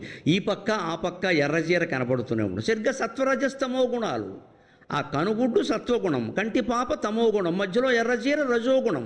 ఈ 3 గుణాలు లేకుండా ఈ డిఎన్ఏ లేదు ఇక్కడ. ఈ ఏటీసీజీ పోగులు, డిఎన్ఏ, ఇదంతా శాస్త్రం. ఇది కావ్యం అంటే అలాగే సైన్స్. ఇది మానవ జీవకణం ఇదంతా. అంచేత కళ్ళు ఇప్పటికీ కూడా చూడండి, మీకు ఆధార్ కార్డులో ఈ మధ్య ఏం చేస్తున్నారు, వేలిముద్రలు కూడా నమ్మట్ల ఐరిబ్ అంటున్నారు. ఇక్కడ అయింది కదా. ఎందుకని? అది శాశ్వతం, దీనికంటే అది ముఖ్యం. ఎందుకంటే వేలిముద్రలు కూడా మారిపోతున్నాయి. ఎందుకంటే 10 ఏళ్ళు అయ్యేసరికి మన వేలు మారిపోతుంది ఇక్కడ. ఎందుకంటే దొంగ ముద్రలు ఎన్ని వేసాడో తెలియదు కదా, అసలు ముద్రల కంటే మారిపోతుంది. అందుకని ఐరిబ్స్ మాత్రం ఎప్పటికీ మారవండి. దాని ఫలంగా కారణంగానే మన కర్మఫలాలు కూడా అనుభవించాలి ఖచ్చితంగా. కళ్ళల్లోంచే మనస్సు వ్యక్తం అవుతుంది జాగ్రత్త అవస్థలో. అందుకని ఏ జ్ఞాపకాలు మనస్సులోంచి బయటకు వస్తాయో అవి కళ్ళల్లోంచి వ్యక్తం అవుతాయి. అవి మనం అనుభవించి తీరాల్సిందే, వేరే మాట లేదు ఇక్కడ. అందుకని ఈ 3 రకాలే సత్వరజస్తమో గుణాలు, అది 3 రంగులు. అందుకని ఈయన ఇక్కడ కూడా కలువకలు నుబుద్ధి కైరవాణాంచ. మానవుల బుద్ధులు కలువ పూలు లాంటివి. అందులో సత్వరజస్తమో గుణాలు 3 ఉంటాయి. అవి వికసించాలి అంటే చందమామ వెన్నెల పడాలి కదా. అందుకని పురాణం అనే చంద్రుడు ద్వారా వేదం అనే వెన్నెల విస్తృతంగా ప్రకాశించేలా చేశాను అన్నాడమ్మా వ్యాసుడు. అంచేత పురాణ కథని మనం వేదంతో సమానంగా గౌరవించాలి, కానీ సూక్ష్మ బుద్ధితో ఆలోచించాలి. ఎలా ఉందో అలాగే నమ్మేయద్దు, దాన్ని మ్యాప్ పాయింటింగ్ చేసేయద్దు. ఇంకా ఆ పాత్రలు, ఆ కథ, ఆ సంఘటన ఒక ఉద్దేశం కోసం పెట్టారు అక్కడ. ఆ ఉద్దేశం గమనిస్తే మన జీవితాన్ని మార్చుకోవచ్చు. అంతేగాని ఈ పాత్రలు ఇలా ఎందుకు ప్రవర్తించారండి, ఋషిపత్రులు కూడా ఇలా ఉంటారా, దేవతలు కూడా ఇలా ఉంటారా, ఈ పిచ్చి సందేహాలు అనవసరం. ఎంత వాళ్ళైనా బలహీనతకు లోనైతే ఏమవుతారో చెప్పడానికి చేశారు ఆ మాట. అది మనం గ్రహించుకోగలిగితే సరిపోతుంది. ఒక్క మాట, ఇంకొక 1-2 ముఖ్యమైన విషయాలు చెప్పుకుందాం. తిక్కన కరుణరసాన్ని వర్షింపజేస్తున్నాడు. ఎక్కడో తెలుసా? కర్ణుడు చనిపోయాడు. సరే, అర్జునుడు ఎందుకు బాణం వేశాడో ఏమిటో, కృష్ణ పరమాత్మ ప్రేరేపించడం అవన్నీ తెలుసున్నవే, ఇప్పుడు అక్కర్లేదు అవన్నీ. సూర్యుడు కనిపించదండి, పైగా సూర్యాస్తమయం వేళ. సూర్యుడు పశ్చిమ సముద్రంలో మునిగిపోయాడు, అస్తమిస్తున్నాడు కదా. మరి ఆయన అస్తమించాట అంటే పశ్చిమ సముద్రంలో స్నానం చేసినట్టు వర్ణిస్తారు కదా. సూర్యుడు స్నానం చేసే పరిస్థితి ఎందుకు వచ్చింది? ఇది కవిత్వం. కవిత్వం అంటే ఎప్పుడు ఎలా ఉంటుంది అంటే, ఒక మంచి ఊహకి మనం ఒక వాస్తవాన్ని, ఒక మంచి ఊహని వాస్తవంతో సమర్థించాలి, లేదా ఒక వాస్తవాన్ని మంచి ఊహతో సమర్థించాలి. ఊహ వాస్తవం రెండూ లేకుండా కవిత్వం పుట్టదు. శాస్త్రానికి వాస్తవం చాలు, ఊహక్కర్లేదు. కవిత్వానికి ఊహ కూడా కావాలి. ఈ ఊహతో నువ్వు వాస్తవాన్ని సమర్థించు. వాస్తవం ఏమంటే సూర్యుడు అస్తమించడం, అది మనకి చూస్తుంటే పశ్చిమ సముద్రంలో సూర్యుడు మునిగినట్టుగా కనపడడం, ఇది వాస్తవం, కళ్ళకు కనపడుతోంది. అది మిథ్యా కదా, తర్వాత చూద్దాం, ముందు కనపడుతోంది. సూర్యుడు ఎందుకు మునిగాడో, ఎందుకు స్నానం చేయవలసి వచ్చిందో చెప్పాలి కదా. నిర్గత ప్రాణురాధేయు నిజ కరముల కరుణ పెంపునంటుట కారణముగా. తిక్కన గారి కరుణరస ప్రవాహం. నిర్గత ప్రాణురాధేయు నిజ కరముల కరుణ పెంపునంటుట కారణముగా. పవన స్నానమునరింపబోవునట్టులు, పవన స్నానమునరింపబోవునట్టులు అపరజల నిధి కరిగెను, అపరజల నిధిలోనికి అరిగెనినుడు. కవిత్వం, వర్ణన. సూర్యాస్తమయాన్ని ఎంతమంది ఎన్ని రకాల వర్ణించలా. కర్ణుడు సాగుతో ముడిపెట్టి ఎలా వర్ణిస్తున్నాడు అంటే, ఎంతైనా కొడుకు కదా, మంచివాడైనా చెడ్డవాడైనా, పైగా తాను కుంతి ఇద్దరూ అన్యాయం చేశారు కదా ఆయనకి. ఇంత అన్యాయం అయిపోయాడు ఈ కుర్రాడు, ఇలా చనిపోయాడు. వీళ్ళు కూడా గమనించకుండా రథం లాక్కుంటుంటే బాణం వేసేశారు. అయ్యో అనిపించి శవాన్ని ముట్టుకోకూడదని తెలిసి కూడా పుత్రప్రేమను దాచుకోలేక సూర్యుడు వచ్చి కర్ణుడు శవాన్ని పట్టాడు. మరి మృతదేహాన్ని ముట్టుకుంటే స్నానం చేయాలి కదండి, తప్పదు కదా. మనకి బాగా చేతస్థాలు పెట్టుకోవద్దు, సందర్భం వచ్చింది కాబట్టి చూస్తున్నా. ముట్టుకున్న వాళ్ళే చెయ్యాలి, చూడకూడా ఉన్నవాళ్ళు చెయ్యాలి, దగ్గరున్న వాళ్ళు చేయాలి. 12వ రోజున పలకరించడానికి వెడితే మొత్తం యజ్ఞోపవీతాలు మార్చేయవలసిన పనే లేదు, స్నానం చేస్తే చాలు. బ్యాక్టీరియా కోసం పెట్టారు, ఇది గ్రహిస్తే సరిపోతుంది. అక్కడ అది ఇది వచ్చాక ఏదో యజ్ఞోపవీతం మార్చరా, అందుకే ఆడపిల్ల అనుకుంటే మగపిల్లాడు పుట్టాడు, ఇన్ని సెంటిమెంట్లు అక్కర్లేదు దానికి. అంతేకాదు, ఇంకా దారుణం ఏమవుతుందంటే పలకరించడానికి కూడా వెళ్ళడం మానేస్తున్నారు ఈ మధ్యన. ఏదో అయిపోతుందని, చాలా దుర్మార్గం అండి ఇది. అక్కడ ఏదో జరిగింది, ఆవిడ బాధపడుతోంది, భర్త పోయి లేదా భార్య పోయి, ఎవరైనా పచ్చికాయలు పగిలిపోతున్నాయి, పిల్లలు పోయి బాధపడుతున్నారు. ఈవేళ వెంటనే వెళ్ళాలి. అక్కడికి వెడితే మనకేదో అవుతుంది అనుకోకూడదు. ఇక్కడ దానికి అంత సెంటిమెంట్ పెట్టుకోకల. మృతదేహాన్ని ముట్టుకున్నవాళ్ళు, దగ్గర ఉన్నవాళ్ళు, మోసిన వాళ్ళు, అంత్యక్రియలకు వెళ్ళిన వాళ్ళు, వీళ్ళే పూర్తిగా యజ్ఞోపవీతాలు మార్చేది, స్నానాలు చేసేది, మైలబట్టేది. ఇక మొత్తం బొంబాయిలో ఉన్నవాళ్ళు అందరూ పట్టక్కర్లేదు. అక్కడ స్నానం చేస్తే చాలు, వార్త తెలియగానే అంతే. ఎందుకంటే ఓ బంధం ఉంది కాబట్టి. అంతకు మించినటువంటి శాతస్థాలు పెట్టుకుని మొత్తం ఇల్లంతా కడిగేసి పరుపులన్నీ తీసేసి చేయక్కల్లా. అంతంత జాతస్థాలు పెట్టుకుంటే ఆచారాలు పెరిగిపోయి ఊబిలో కూరుకుపోతాం. కానీ ఇక్కడ ఆచార సంప్రదాయం కాబట్టి ఎంతైనా మరి కొడుకు కదా, ఆపుకోలేక పాపం. నిర్గత ప్రాణు రాజేయు నిజకరముల కరుణ పెంపున పట్టుట కారణముగా. కరుణ కారణంగా వచ్చి పట్టుకున్నాడు, ఆగలేకపోయాడు పాపం, పుత్రప్రేమ కదా. కానీ ఎంతైనా మరి సూర్యనారాయణమూర్తి ఆచారాన్ని పాటించేవాడే కదా. ఆయన అలా ఉంటే అలాగా మనకే చెప్తాడు, ఆయన చేయకూడదా, చెయ్యాలి కదా. అందుకని పావన స్నానమునరింపబోవునట్టులు అపరజల నిధిలోనికి అరిగెనినుడు. వాలుతూ బాలుడు వంగ పువ్వు ఛాయ, వంగ పువ్వు మీద వజ్రంపు పొడి ఛాయ. శ్రీ సూర్యనారాయణ మేలుకో హరి సూర్యనారాయణ. అస్తమిస్తూ బాలుడు ఆవ పువ్వు ఛాయ, ఆవ పువ్వు మీద అద్దంపు పొడి ఛాయ. శ్రీ సూర్యనారాయణ మేలుకో హరి సూర్యనారాయణ. కుంకుతో బాలుడు గుమ్మడి పువ్వు ఛాయ, గుమ్మడి పువ్వు మీద కంపు పొడి ఛాయ. శ్రీ సూర్యనారాయణ మేలుకో హరి సూర్యనారాయణ. ఆ కృంకుతూ బాలుడు, ఈ పొడుస్తూ బాలుడు, ఈ పాట ఎక్కడదమ్మా, 1000 ఏళ్ల క్రితం నాటిది. ఖచ్చితంగా నా నమ్మకం ఏమిటంటే పల్లెటూరి స్త్రీలు అల్లినటువంటి పాట. ఆ స్త్రీ జాతికి నమస్కారం, ఆ స్త్రీ జాతికి నమస్కారం.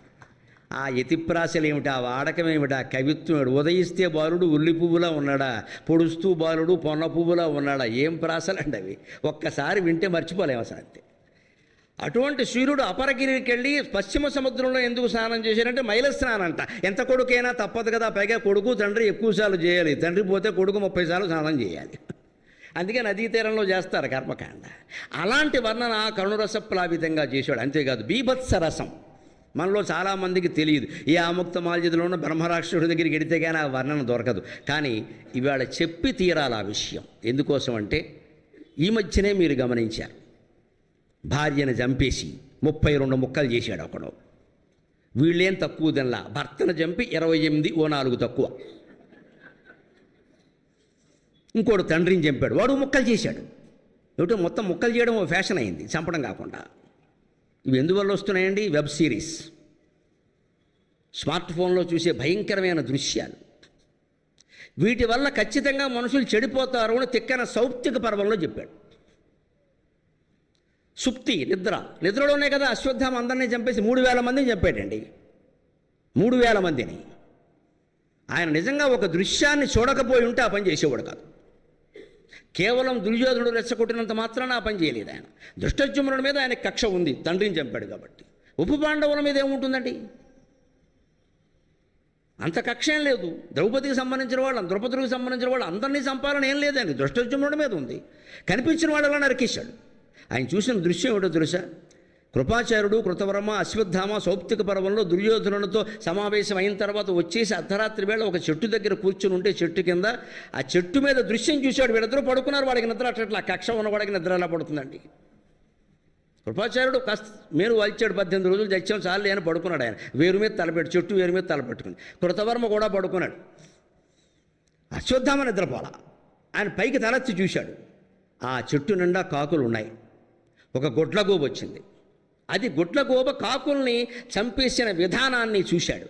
కొన్నిటి కంఠముల్లులుపు, కొన్నిటి కంఠముల్లులుపు, కొన్నిటి కాళులు దృంచునుగ్రతన్, కొన్నిటి పక్షముల్ నరకు, కొన్నిటి పక్షముల్ నరకు, కొన్నిటి పొట్టలు వ్రచ్చు లీలమై, కొన్నిటినప్పళించుకొని కోలెముకల్ పెకళించును, కొన్నిటినప్పళించుకొని కోలెముకల్లు రుమాడును, ఇట్టులు అయ్యన్నిటినయ్యులోకము రయం బెసగన్ వధించి భూవరా, ఇట్టులయ్యన్నిటినయ్యులోకము రయం బెసగన్ వధించి భూవరా. ఈ దృశ్యం అశ్వత్థామ మనస్సును చెడగొట్టింది. ఇప్పుడు చేతిలో ఉన్న స్మార్ట్ ఫోన్ పిల్లల్ని ఎలా చెడగొడుతుందో ఆలోచించండి దయచేసి. బలవంతంగానైనా తీసుకోవాలి. మనోభావాలు దెబ్బతింటాయి. జీవితం దెబ్బతిండడం కంటే మనోభావాలు దెబ్బతిండడం మంచిది. వాడు ఏదో అరుకుంటాడు, తర్వాత మనం ఏడుస్తూ కూర్చోవాలి జీవితం అంతా. ఇక్కడ నోరు మూసుకోమని చెప్పడమే, ఇవ్వనని చెప్పడమే. చూసిన దృశ్యం ఎటువంటిది అంటే, గొడ్లగూబ కాకులను చంపేసింది. కొన్నిటి కంఠములు నురుము, కొన్ని కంఠాలు నులివేసింది ఇలాగా. కొన్నిటి కాళ్ళులు దృంచునొగ్రతను, కొన్ని కాళ్ళు తగ్గొట్టేసింది.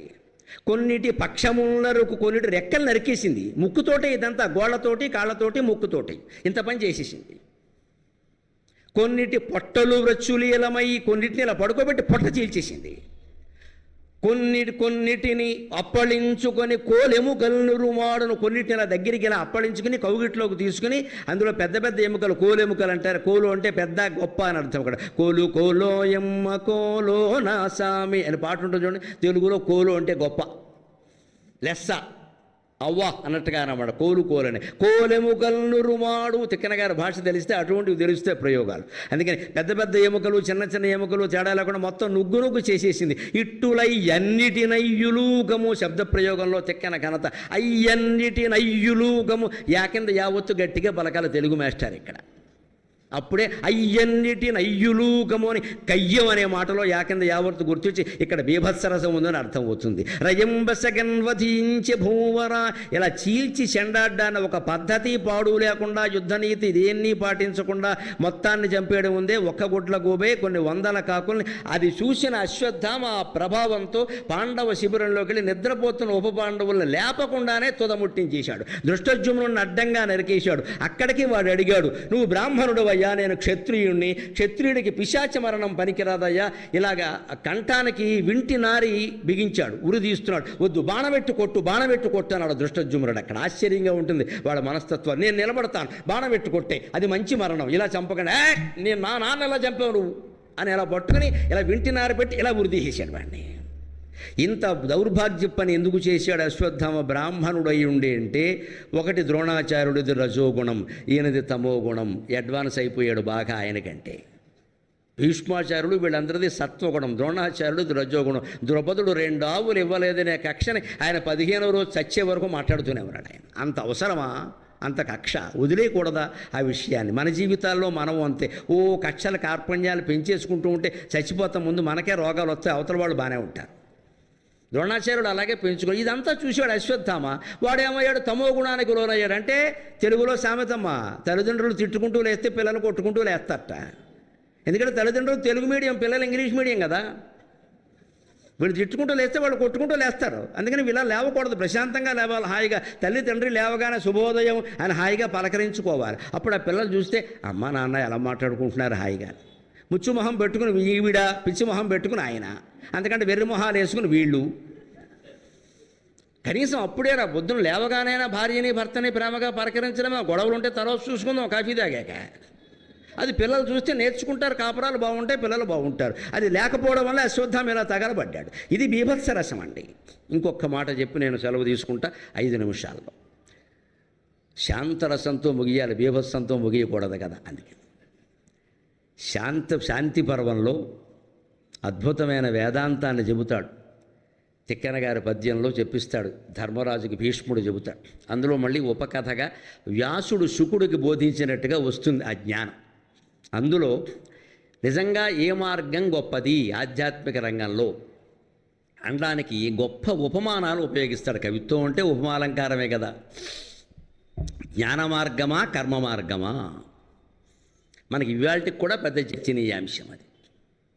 జ్ఞానాగ్నిదగ్ధ కర్మాణం అని కృష్ణుడు చెప్పినా సరే, సర్వం కర్మాఖిలం పార్థ జ్ఞానే పరిసమాప్యతే, మొత్తం నువ్వు కర్మకాండ ఎంతైనా చేయవయ్యా, జ్ఞానం వస్తే కానీ మోక్షం రాదయ్యా అని భగవద్గీత చెప్పినా సరే, మనం ఏది నమ్ముతూ ఉంటామంటే కాశీలో చనిపోతే మోక్షం అంట. అలాంటి కమిషన్ వ్యాపారాలు ఉండవమ్మా. నువ్వు కాశీలో చనిపోయిన ఒకటే, కాకినాడ బస్ స్టాండ్లో చనిపోయిన ఒకటే. అలాంటి ఏమి కన్సెషన్లు ఉండవండి. ఖచ్చితంగా మనిషి కర్మఫలాన్ని బట్టే వస్తుంది మోక్షం. కర్మఫలం కూడా పనికిరాదు. అన్ని కర్మఫలాలు అనుభవించాలి, లేదా మానసికంగా రద్దు చేసుకోవాలి. బ్రహ్మసత్యం జగన్మిథ్య ఇవన్నీ నేను చేయలేదు, అనంతుల లీలలో భాగంగానే ఇవన్నీ జరిగాయి. నా జీవితంలో జరిగిన మంచి చెడ్డ గొప్ప తక్కువ అన్నీ అమ్మవారు చేసినవే, చేయించింది ఆవిడే, చేసింది ఆవిడే, నేనేం చెయ్యలేదు అని స్థిర నిశ్చయానికి వచ్చి అమ్మవారి పాదాలు ఆశ్రయించడమే శరణాగతి. అటువంటి వాడికే మోక్షం వస్తుంది. ఆ తర్వాత ఈ బోడి దేహం ఉంది, ఇది ఎక్కడ రాలినా పర్వాలేదు, ఎక్కడో ఒక్కడ రాలుతుంది. పండుటాకు రాలుతుందండి చెట్టు నుంచి, అది నడి రోడ్డు మీద పడిందా, మురుక్కాలవలో పడిందా, ఎక్కడొక్కడ పడుతుందమ్మా. జ్ఞాని అయిన వాడి శరీరం కూడా అంతే, పెద్ద విషయం కాదు. అక్కడ పలానా చోట పోయాడమ్మా ఏకాదశి కూడా, ఇవన్నీ అనవసరపు సాగతీతలు. అందుకే తెలుగులో సామెత, ఏమీ తెలియనివాడు ఏకాదశి నాడు పోయాడు, అన్నీ తెలిసినవాడు అమావాస్య నాడు పోయాడని. ఇవి ఎన్ని చేతిలో ఉపయోగం లేదు, భక్తి ఉంటే తప్ప. సామెతలు చాలండి, ఇంకేం అక్కల. దాన్ని తిక్కన గారు వ్యాసుడు శుకుడికి చేసిన బోధన ప్రకారం జ్ఞాన మార్గానికి కర్మ మార్గానికి తేడా చెబుతున్నాయండి. గుమ్మడి పువ్వు దేనియు కూపమున ఇందవరేఖ కాంతియున్, గుమ్మడి పువ్వు తేనియు కూపమున ఇందవరేఖ కాంతియున్, జుమ్ము అరయంగ కర్మఫల శోభన సంపద. గుమ్మడి పువ్వు దేనియు కూపమున ఇందవ కాంతిరే కైందవరేఖ కాంతియున్, జుమ్ము అరయంగ కర్మఫల శోభన సంపద. జున్ను నేరు పూర్ణమ్మగు చంద్రబింబమున నందగు నిర్మల విద్య, జున్ను నేరు పూర్ణమ్మగు చంద్రబింబమున నందగు నిర్మల విద్య. గాఢపాకంబు ఫలోదయంబు, అది అఖండ సుఖాత్మపదంబు పుత్రకా. జ్ఞాన మార్గానికి కర్మ మార్గానికి తేడా ఏమిటంటే, కర్మ మార్గంలో వెళ్ళడం ఎటువంటిది అంటే గుమ్మడి పువ్వులో తేనె లాంటిది. హేమంత ఋతువులో మనం మాట్లాడుకోవలసిన మాట. గుమ్మడికాయలు ఇప్పుడే బాగా దొరుకుతాయి. నా బోడికాడు జిహ్వ చాపల్యం ఉన్నవాడు ముక్కల పులుసు పెడితే గుమ్మడికాయ పెట్టకపోతే కుదరదు తీసేయంటాం పులుసెక్క. గుమ్మడికాయ ముక్కలు లేకపోతే పులుసు ఎందుకంటే పనిలేక. అది ఉండాలి, అది పైగా ఈ సైజులో ఉండాలి, తినాలి, తినడానికి ఓపిక ఉండాలి, అప్పుడే మంచి పద్యాలు వస్తాయి. అవి తిన్నాడు కాబట్టి ఈ పద్యం రాశాడు తిక్కన గారు. వాళ్ళ ఆవిడికి నమస్కారం. ముక్కల పులుసు చెట్టినందుకు, అందులో గుమ్మడికాయ ముక్కలు వేసినందుకు. లేకపోతే రావండి, భార్యలకు సత్కారం చేయాలి. అందుకే ఓ సరదా మాట చెబుతున్నా. ఇక్కడ ఒక సంస్థ ఉంది, అమ్మ సాంస్కృతిక సమితి అని. ఎన్సీవి కృష్ణమాచార్య గారు అబ్బాయి, బుచ్చి ఆచార్య అని పేరు. ఆయన గొప్ప భావన పెట్టుకున్నాడు. నేను పండితులకు సత్కారం చేయను, కళాకారులకు చేయను, వాళ్ళ భార్యలకు చేస్తాను పెట్టుకున్నాడు ఆయన. వాళ్ళ అమ్మగారు చెప్పారట, వాళ్ళ అమ్మగారు చెప్పారు, కృష్ణమాచార్య గారి భార్య రుక్మిణమ్మ గారు, ఆయన కృష్ణమాచార్య గారు బతుకుండా ఎవరి నా మెడలో దండ వేసేవాళ్ళు 100 మంది ఉన్నారా, మీ అమ్మకి ఎవడో చీర కూడా పెట్టలేదురా, ఆవిడ లేకపోతే నేను ఉన్నానా అన్నట్టు. అందుకని పాపం ఆ కొడుకు కోడలు ఏమనుకున్నారంటే విద్వత్ సతీ సత్కారం అని పెట్టారమ్మ. విద్వాంసుడు కాదు, విద్వత్ సతీ సత్కారం. ఇప్పటికి 6 ఏళ్లుగా చేస్తున్నారు. మేము చేసుకున్న అదృష్టం ఏమిటంటే రేపు జనవరి 1వ తారీఖున కూకట్పల్లి 9వ ఫేజ్లో షిరిడీ సాయి మందిరంలో మా శారదకి సత్కారం జరుగుతుంది. దాని పేరే విద్వత్ సతీ సత్కారం. సత్కారం అనగానే నేను వీలైనంత తగ్గించేస్తాను ఆ వ్యవహారాన్ని, కానీ ఆవిడకి అనగానే ఇందులో నాదేం లేదు, ఆవిడని అడగనని చెప్పాను. ఆయన స్పష్టంగా చెప్పాడు, మీరు వచ్చినా ఒకటే రాపోయినా ఒకటే, వస్తే ఎదురుగా కూర్చోవడమేనండి, మీ ఆవిడకే చేస్తామన్నారు. ఆవిడ ఏమందంటే ఆయన రాకపోతే నేను రానంది. అందుకని వెళతాం, అక్కడ కూర్చుంటాం అంతే. ఆవిడే మాట్లాడుతుంది, హాయిగా గంట సేపు మాట్లాడుతుంది, మీరు అందరూ వచ్చి వినండి. ఎప్పుడు నేను మాట్లాడటమేగా, అందుకే ఎప్పటి నుంచి భయపడుతున్నా ఏం మాట్లాడుతుందో ఏం బయటెడుతుందో. విద్వత్ సతీ సత్కారం ఎంత గొప్ప విషయం అండి. అందుకని మనం నన్నయ్య తిక్కన ఎర్రన్న గురించి, మహాకవుల గురించి, ఇప్పటి వాళ్ళ గురించి కూడా మాట్లాడుకున్నప్పుడు వాళ్ళ భార్యల యొక్క ప్రోత్సాహాన్ని గురించి బాగా మాట్లాడుకోవాలండి. వాళ్ళు ఏమి సహకరించకపోతే ఉండదండి. ఇక్కడ గుమ్మడి పువ్వు దేని జయు కర్మ మార్గం ఎలాంటిది అంటే గుమ్మడి పువ్వులో తేనె.